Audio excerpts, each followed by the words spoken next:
Labdien! Šodien sākam nodarbību vienvirziena iela. CSDD braukšanas eksāmena laikā ir bieži pārpratumi, problēmas. Problēmas rodas tāpēc, ka īsti neizprotam vienvirziena ielas atsevišķus darbības elementus. Tad vienvirziena iela. Kas ir vienvirziena iela, ceļš vai brauktuve? Tātad vienvirziena iela ir ceļš vai brauktuve, pa kuru visā platumā atļauts braukt transporta līdzekļiem vienā virzienā. Tātad ir iela un visā platumā mēs braucam vienā virzienā. Iela var būt no vienas joslas, teiksim, viņi var būt šādi no vienas joslas, kur mēs braucam visā platumā. Iela var būt no 2, no 3 joslām, tad sadalītām. Un jāsaprot, ka pa vienvirzienu ielu mēs braucam vienā virzienā un braucam pa visām joslām. Vēl šeit uzreiz es izstāstu. Ja, arī eksāmena biļetēs un varbūt braukšanas laikā netik bieži ir jāatcerās, ka ja ir 2 un vairāk joslas apdzīvotās vietās, pa 3. joslu es drīkstu braukt tikai tad, kad pirmās 2 ir aizņemtas. Ja pirmajās 2 joslās ir mašīnītes, es drīkstu braukt pa 3. joslu, piemēram, krasta iela. Ja pirmās 2 joslas ir brīvas, tad pa 3. joslu es braukt nedrīkstu. 3. joslā es drīkstu iebraukt tikai tad, ja es griežos pa kreisi vai apgriežos braukšanai pretējā virzienā.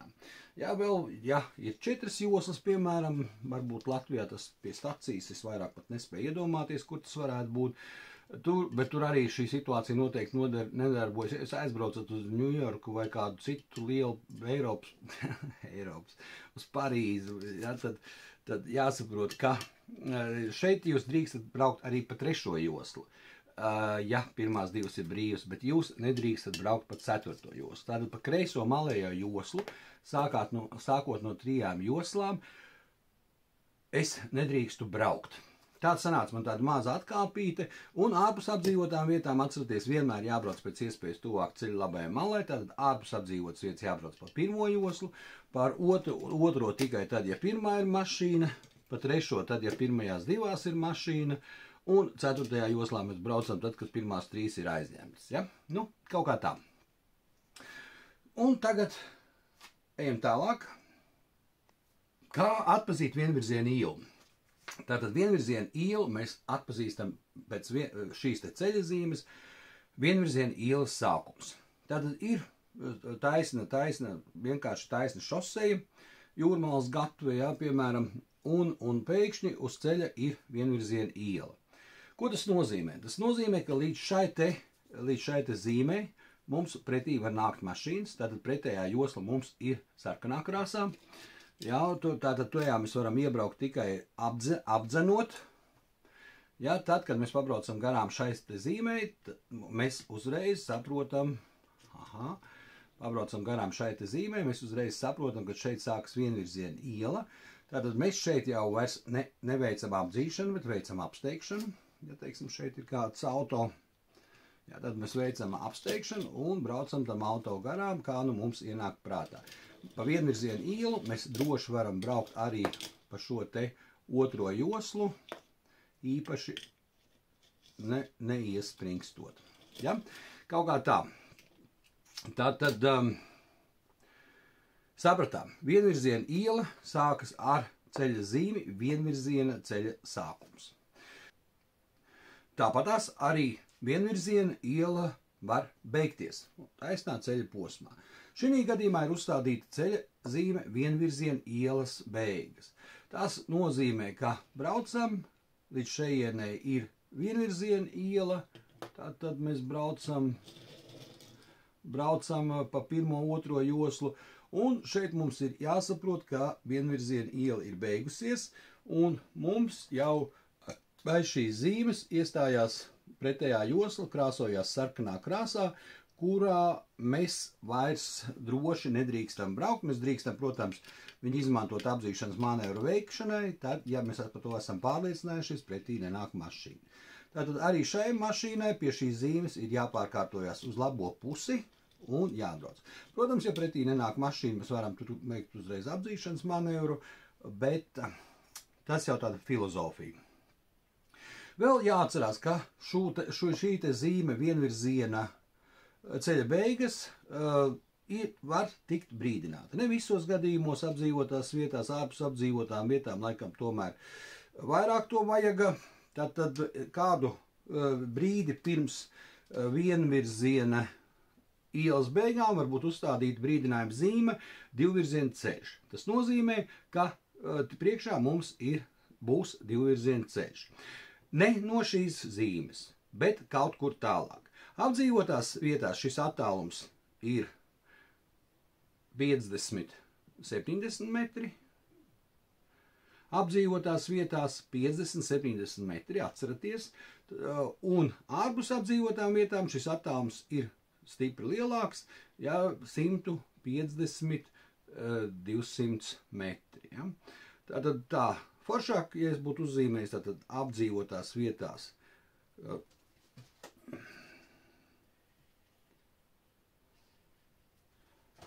Apdzīvotās vietās 50–70, ārpus apdzīvotām vietām, tad apdzīvotā vietā šeit zīme, ārpus apdzīvotas vietas šeit. Tātad par vienvirziena šajā vietā beidzās vienvirziena iela. Nu ja, ejam tālāk, vienvirziena iela sākās krustojumos. Tātad ir krustojums, šeit mēs redzam krustojumu, un vienā virzienā mums aiziet vienvirziena iela. Šeit ir ļoti būtiski šo te zīmi laicīgi pamanīt, jo pēc tam mums ir jāsaprot, ka mēs braucam pa vienvirzienu ielu. Tātad tojamies krustojumam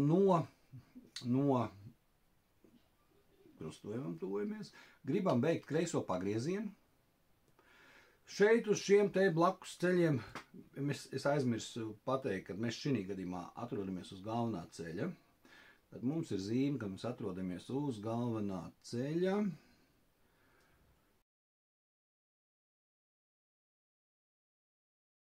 Tātad tuvojamies krustojumam un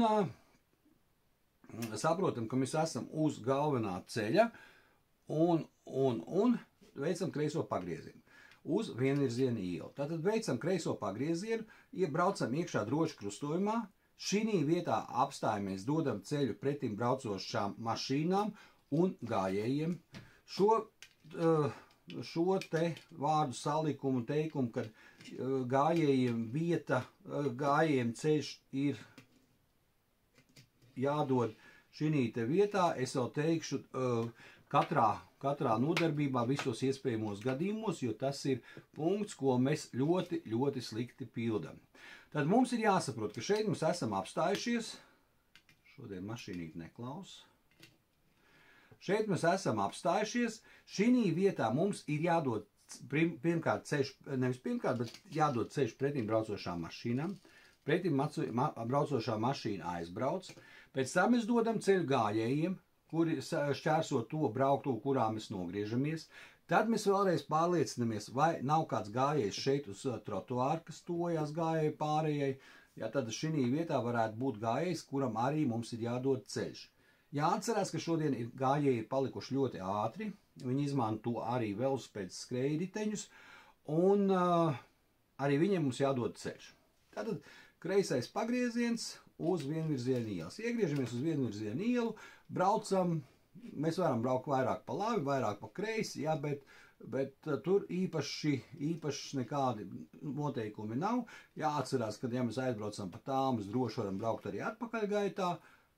Latvijā, ja Eiropā pa vienvirzienu ielu atpakaļgaitā braukt nedrīkst, izņemot tur atsevišķus gadījumus kaut kā parkojoties vai iebraukt kaut kādā sētā iekšā atpakaļgaitā, ilgstoši atpakaļgaitā braukt nedrīkst. Ja, tagad braucam pa vienvirzienu ielu no otras puses. Ja? No otras puses braucot jau mums, šī gadījumā jau mums sarkanais, pretējā josla ir sarkana šajā gadījumā. mums vairs nav sarkanai joslai pāri jābrauc. No vienvirziena ielas griežamies pa labi uz vienvirziena ielu. Braucam atkal pa galveno ceļu, par to mums liecina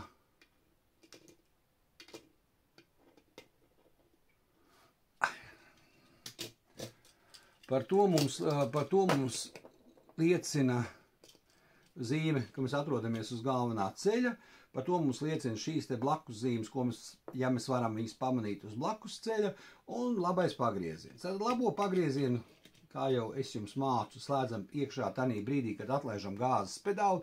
Mēs sākam samazināt ātrumu un brīdinam aizmugurē braucošo mašīnu par to, ka mēs griezīsimies pa labi. Griežoties pa labi, atkal droši braucam klāt krustojumam, šī vietā apstājamies vienmēr ar tādu domu, lai mēs redzētu, kas mums notiek arī uz trotuāra vai vienalga ceļa nomals, kas mums ir aiz muguras. It kā mēs tikko tur pabraucām šeit garām, mēs redzējām, ka tur neviena nav, bet mums ir vēlreiz jāpārliecinās, vai šo te brauktu un nešķērso gājējs velosipēdists skrējriteņu vadītājs, kuram jādod ceļš.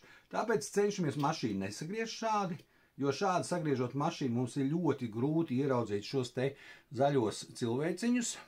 Melnā krāsā viņi laikam izskatās, jo šeit vadītājiem ir visādas jumta balsti, melni logi ļoti bieži ir automašīnām, ceļš pasažieri un grūti pamanīt, vai tur kāds nav. Tāpēc vienmēr cenšamies auto atstāt šādi, paralēli brauktuvei, lai mēs labā spoguli kontrolētu situāciju arī uz trotuāru, kas ir aiz mums. Kaut kā tā, vēl palika šī te pretējā josla. Tātad pa labi, pa kreisi mēs nogriezāmies, ja mēs braucam no šejienes. Šeit mums ir jāatcerās, ka mēs piebraucam pie galvenā ceļa. Piebraucam pie galvenā ceļa, dodam ceļu automašīnām, kas brauc pa galveno ceļu. Tātad satiksmes noteikumi neparedz, ka mums būtu jādodas ceļš šiem gājējiem vai gājējiem, kuri atrodas kaut kurai šeit tajā nākošajā brauktuvē, kurā mēs gribam nogriezties, bet atceramies to, ka gājēji ir mazāk aizsargāti un mazāk zinoši. Varbūt aizsargāti arī, bet mazāk zinoši, viņi noteikums nezin. Ļoti bieži gājēji uzskata, ka viņiem šeit ir priekšroka. Ja? Tātad šeit šķērsot brauktuvi. Ja viņi mums laužās garām, tad mēs viņus palaižam. Ja viņi godprātīgi apstājās un dod mums ceļu, tad mēs arī tā daram, braucam. Jo šajā gadījumā, braucot taisni pāri krustojumam, gājējiem ceļš nav jādod. Vienkārši piebraucam, dodam ceļu un braucam pāri, ieraugam šo te zīmi, vienvirziena ceļa sākums un braucam. Un tagad pēdējā situācija krustojums. Krustojums vienvirziena ceļš krustojās ar mazāk svarīgām ielām.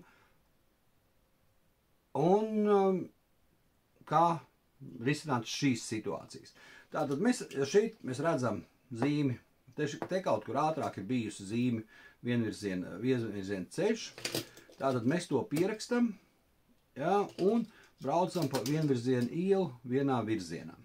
Tātad šeit mēs precīzi redzam, ka mums ir zīme galvenais ceļš, bet vienvirziena iela nebeidzās, mēs turpinām braukt.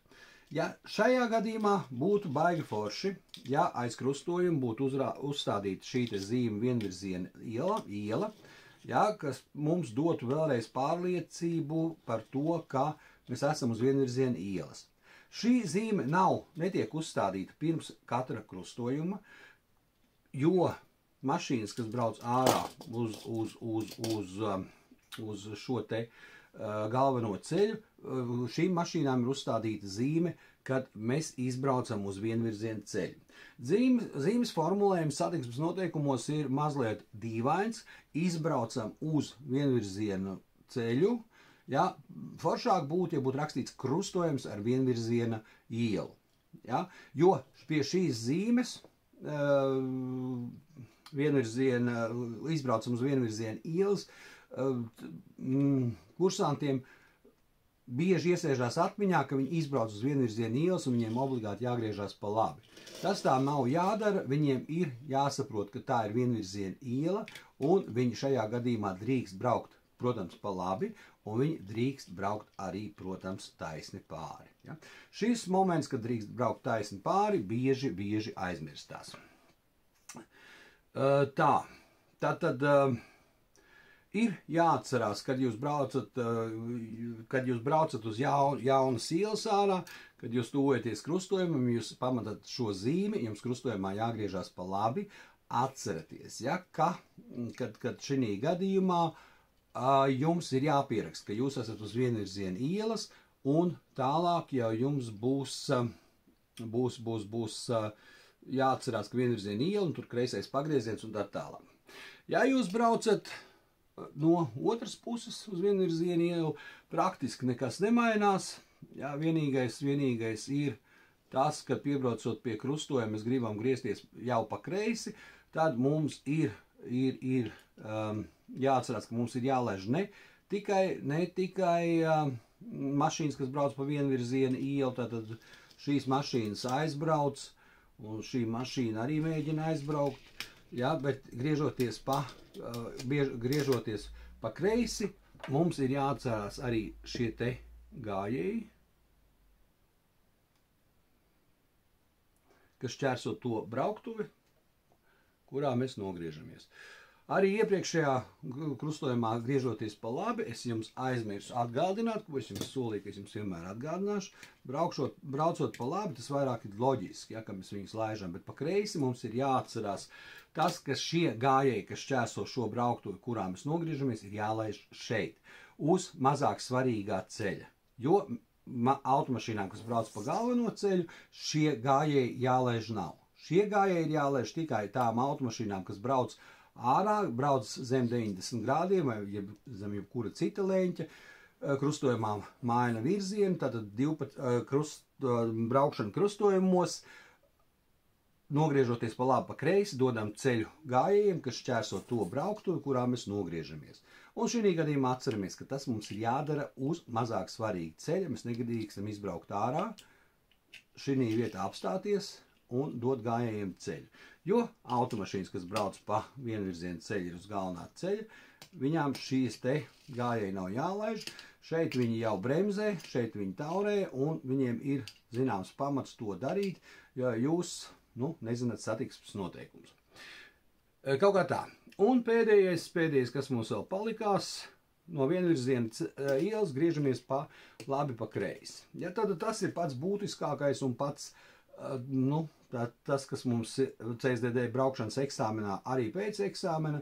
Pēc eksāmena it kā, ja mēs tur bišķi nogrēkojam, parasti nekādas problēmas nav. CSDD eksāmenā uz to skatās ļoti strikti, un pat viss neiedomājamākās vietās, ja jūs precīzi neiztulkojat satiksmes noteikumus, jūsu eksāmens ir beidzies. Tātad atceramies, labais pagrieziens, labais malējais stāvoklis, kreisais pagrieziens, kreisais malējais stāvoklis. Un ar to visu šīs te pasākums beidzās. Tātad, kā mēs vēl varam atpazīt vienvirziena ielas? Tādas īstas papildus formulas ir teorija, ja, kad stāv mašīnas ielas abās pusēs, ja sastājušās visas mašīnas stāv ar deguniem uz to pusi, ka šī ir vienvirziena iela. Nav tā. Braucot gar Stradiņas slimnīcu ir iela, kura nav vienvirziena iela, kur vietējie, braucot ārā uz Liepājas ielu, ja es pareizi atceros, vietējie visi brauc no kreisā malējā stāvokļa, mašīnas visas stāv šādi. Es taisīju nesen fotogrāfijas, es jums arī šo ielu noteikti rādīšu. Tad, kad es veicu šo te kreiso pagriezienu no šīs te vietas, man blakus šeit piebrauc ātrā palīdzība, skatījās uz mani kā uz idiotu, ja, un mēģināja aizbraukt man pa priekšu. Ja. Es it kā noteikums zinu, es viņam ceļu nedevu, viņam nebija nekādas mirgojošās uguns. Viņš vienkārši uzskatīja, ka es esmu muļķis, ja, kad šajā ielā jāgriežas no kreisās puses. CSDD ļoti mīļa iela, ja, tur viņiem ir gandrīz 100% uzvara, jo kursanti tiešām šo ielu līdz galam neizprot. Es šo ielu noteikti arī rādīšu fotogrāfijās. Ja mēs neesam laicīgi pamanījuši, kad šī ir vienvirziena iela, tad pēdējais glābiņš, kas mūs var glābt, ir saprast to, ka uz vienvirziena ielas baltā līnija, šoreiz melnā krāsā, ir pāri visai brauktuvei. Tas ir tāds pēdējais salmiņš, pie kura jūs ķeraties. Ja jūs ieraugat, kad baltā līnija pāri visai brauktuvei, tas nozīmē, ka tā ir vienvirziena iela un kreisais pagrieziens no kreisā malējā stāvokļa. Ja, tad, ja šī baltā līnija ir līdz pusei, tas atkal jums uzreiz liek saprast to, ka tā ir divvirziena iela un kreisais pagrieziens no pirmās joslas no šejienes. Kaut kā tā. Tas arī viss par vienvirziena ielām. Turpmāk būs pielikumi. Jā, tad es apskatīšu, es esmu šo to jau safotografējis, apskatīšu ielas, rādīšu fotogrāfijas un mēģināšu šo ielu uzlikt uz tāfeles un taisīšu tāds pielikums pie vienvirziena ielas. Lai veicas, tā!